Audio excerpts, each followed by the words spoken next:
guys, and welcome back to my channel. As you can tell by the title of this video, by the location, this is going to be a really different video from what we are used to seeing on this channel. So before I begin, I am going to be talking about mental health today. So with that being said, I do want to be courteous to those of you who perhaps this is a sensitive topic. So I just want to do a fair warning that we are going to be talking about some mental health issues. If it is a sensitive topic to you, then perhaps maybe check out my other videos, but this might not be the video for you. So with that kind of said and done, I said this in my last video that I was going to talk about how my mental health has affected me in my YouTube channel and on my Instagram. Hold on, this is like annoying me. I should probably start from the beginning. Oh my god, I don't know how to. I've been struggling to kind of like format how I'm gonna talk about this, because it is something that I've only told like my family and my friends know about. It's not something that I've ever publicly said on social media, not because I'm ashamed of it or I'm trying to hide it. It's mostly because I never thought about how I was going to go about this. To set you kind of the background of what my life was like, I am a full-time student. So I was going, I think, Monday through Wednesday to school. I think it was like Monday, Tuesday, and Thursday I was going to school. And then I work in retail. And so I was working at that point like 30 to 33 hours on average every week, which is a lot. I am a double major. I double major in journalism and political science. Apart from that, I do social media, as many of you on Instagram know, and YouTube and blogging, and I do all of that. I do work with so forth. And I also, to add on to this list, I am still the editor for my school's magazine online. So, with this being said, my life during this time was wake up, get ready for school, go to work, come back, maybe eat, do my homework, and do stuff for the magazine, do stuff for my Instagram, get ready, and then maybe go to bed at like 1. And this was the cycle every single day of my life. And in hindsight, I didn't see anything wrong with it because I felt like it was expected of me to keep grinding, keep working this hard, because it is something that is instilled in our society that we have to do. So one day in October, I was driving home. The plan was for me to drive home from school, take a 30-minute nap because sleep was something I didn't get that often during this time, and go to work. And so on my way home, I ran into traffic, obviously, and so the time kept going by and I kept looking at the clock and I said, okay, I can get 20 minutes now, 15 minutes now, 10 minutes now. And then there hit a point where I said, I'm going to have to immediately leave once I get home. There's nothing I can do. I'm not going to be able to rest. And so I had a panic attack. And so that was really scary because I was driving. And I was driving in LA where there's a lot of cars around you. There's a lot of pedestrians around you. And so thankfully it never got, and I mean, considering the situation, thankfully it was just a panic attack. I never hit any person, any car, which is really what kind of, now that I look back on it, is kind of the scariest part of that situation. I was able to park in a supermarket and I called my parents and I said, I'm having a panic attack and I don't know what to do. I literally had no idea what to do. I didn't know what was going on. And I remember even calling my work because I was still stressed out about work, about what is my boss gonna think, what are the repercussions of me missing out on work. And I called mid-panic attack to my job, telling them I had a panic attack and that I wasn't gonna be able to make it to work. And So after that, my parents picked me up. We left the car there and they took me immediately to the ER. Fast forwarding, I ended up later that night in a psychiatric clinic. And that was probably the most surreal moment of my life, was being in that clinic, because it is being in like a room where you're being watched 24/7 and you're with other people who have the same issues as you do, and you know, you are being monitored and making sure that you don't harm yourself or another human being. And I got released from the psychiatric clinic the next morning, but I did spend the entire night there, and it was my rock bottom. And I hit the point of, oh shit, this is real. Like, there's something wrong. I'm like, why am I here, was the point of everything. And from there, I talked to a social worker, I talked to a psychiatrist, and there I was formally diagnosed with generalized anxiety disorder with panic attacks. And up until that point, even when they told me that, I still kind of didn't think anything of it because I didn't know what it was. I knew anxiety disorder was a mental illness, but I didn't know what that entailed, and it was kind of something I heard but didn't really make sense of it, and it didn't really hit me at that moment. It wasn't until probably when I went to see my regular physician where she kind of went into detail about what it is, and the psychiatrist also had told me what it is, that this is something that I've always dealt with in my life, but I thought I was just a shy human being. Or I was being dramatic, or being exaggerated. And it is something that I've dealt with my entire life, and then now to know that it is pertaining to something in my mind that thinks differently than it's supposed to, or it thinks differently than another person, that's what's wrong.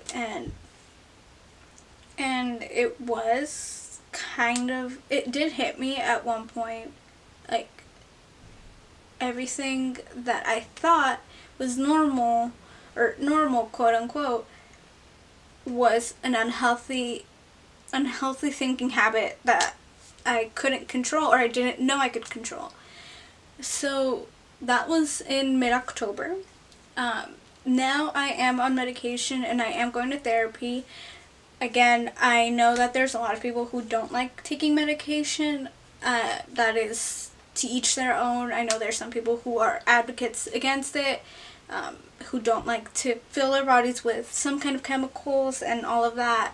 But for me, it has worked. I've literally never felt more able to sleep, and that's where I think the biggest change has been, is that I can sleep now and not worry about schoolwork, work, money, etc. Yeah, and I also go to therapy, which has been amazing for me, because, and it's something I never really thought of before, but now that I've been to therapy, I advocate it so much. Even if you think you have a mental illness or not, talking to somebody else and just dissecting the root of what's making you anxious, of what's making you sad, angry, all of that really helps, and it really just kind of lets it all go. And, well, I want to be careful about saying lets it all go, but basically it helps you not feel so alone and not feel like the pressure is all on you. And yeah, so that's a really brief summary of what happened and where I am today. And so I wanted to do this video because I want to talk a little bit about what drove me to that point and why it's so important for me to be talking about this. Not everyone has the opportunity to have the support system around them during these kinds of mental illness. There's a lot of stigma still in the society about mental illness, And so to have the support that I did was phenomenal and was amazing for me. And so I wanted to talk about it and kind of put it out there in the open of what I deal with, because, you know, there could be somebody watching this video that perhaps does not have that support but goes through the same notions and probably has felt the same thing. And just so you know, it's not just you being dramatic, it's not you being exaggerated or you're just too emotional or etc, etc. It is something serious, and it is something that you can tweak things, tweak behaviors, tweak the things that you think about or how you think about it, but it is something that you can't control, and that's the truth. For me, since then I've had about 2 panic attacks, but that both I was able to kind of de-escalate it, and all thanks to my therapist, who has taught me so many ways to learn. And sorry, it's my neighbor.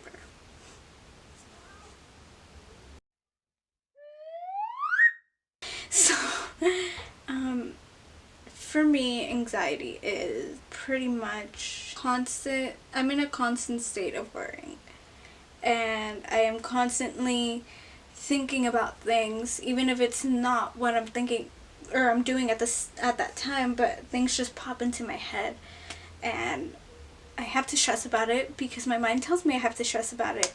I'm at work and I'll be thinking about an essay that's due in 2 weeks and everything I have to do within the 2 weeks, and that I won't have time to do the essay, and I won't have money to go on the trip. And it's things like that where even my parents or my family try and help me and say, you know what, if you don't have it, we'll help you, blah blah blah. But it's something that still my mind thinks, oh, you need to be worrying about this. It is something that I've been probably dealing with for years that I didn't know.